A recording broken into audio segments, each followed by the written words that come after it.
What makes you itch? What sort of a situation would you like? What would you like to do if money were no object? How would you really enjoy spending your life? When we finally got down to something which the individual says he really wants to do, I will say to him, you do that. And forget the money. Because if you say that getting the money is the most important thing, you will spend your life completely wasting your time. You'll be doing things you don't like doing in order to go on living, that is, to go on doing things you don't like doing, which is stupid. You do what you love. This is what we love to do. And it was pure driving, pure racing. I'm going to show you how great I am. Don't ever let somebody tell you you can't do something. You got a dream, you got to protect it. You want something, go get it. Period. Great moments are born from great opportunity. And that's what you have here. Man, dude, fast. Last night I cut the light off in my bedroom, hit the switch, was in the bed before the room was dark. Racing, competing, is in my blood. It's part of me, it's part of my life. I'd rather be out on that track than anywhere in the world. A lot of people go through life doing things badly. Racing's important to men who do it well. When you're racing, it's life. Anything that happens before or after, it's just waiting. It's hard to explain to anybody who hasn't done it. It's like asking somebody, you know, why is it you like sex? Well, have you had sex?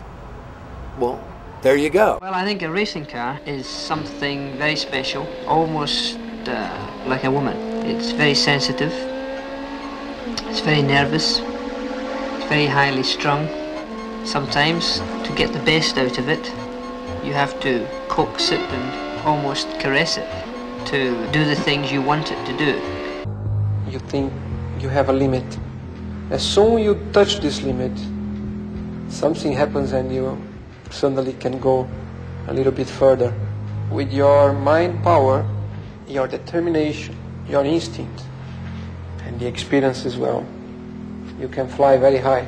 But I never saw them as adversaries. I just saw them as other people on the racetrack. And the more I raced, the more I realized that I was competing against myself and my own inabilities. It taught me I wasn't immortal. You know, that you know, when you make mistakes out there, bad things happen. And sometimes they can be really bad things. Danger? Well, of course. But you're missing a very important point.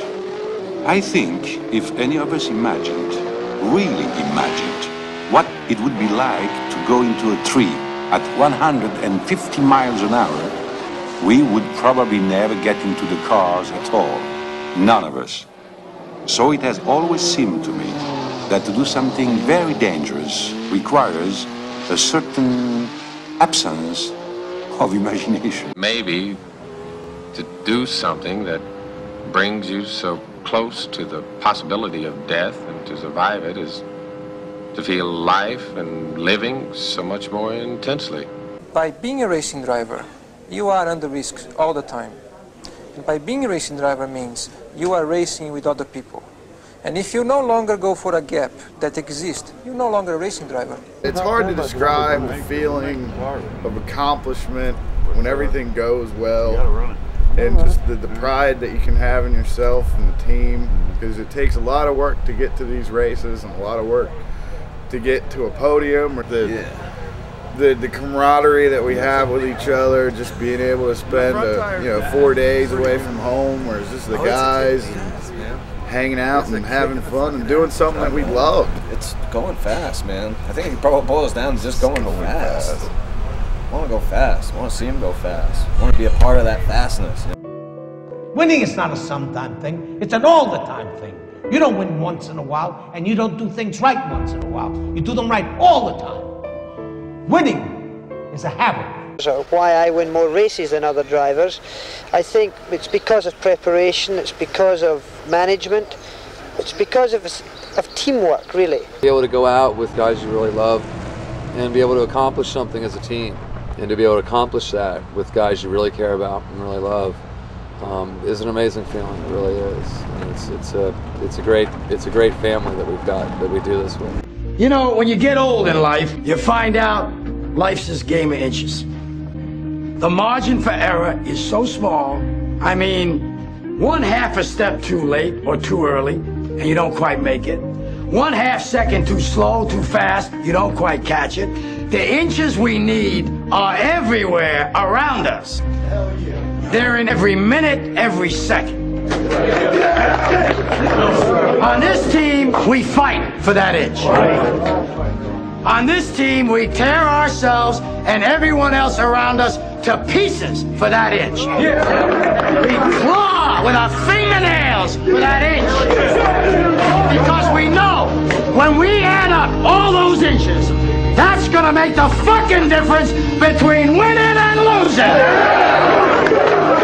Between living and dying.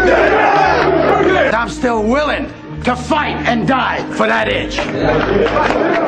Because that's what living is. The 6 inches in front of your face.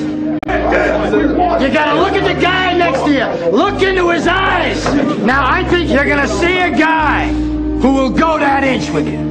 You're gonna see a guy who will sacrifice himself for this team because he knows when it comes down to it, you're gonna do the same for him. That's the team, gentlemen. The guys work their asses off, and you know, hopefully we get a car out there, then I go out and the pressure's on me to drive my ass off. And you know, the harder they work, the harder I want to drive, and the harder I drive, hopefully the harder they want to work. But I firmly hold that a man's finest hour, the greatest fulfillment to anything he holds dear, is that moment when he has worked his heart out in a good cause and lays exhausted on the field of battle, victorious. That's racing. Fandango Racing started as a couple friends who just wanted to go racing.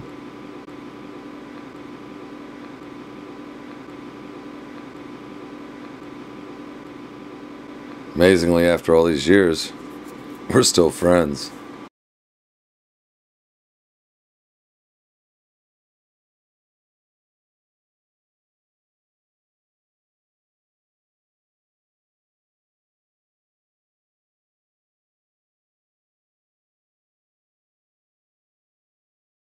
Just wanted to show you what a real racer's like. Fuck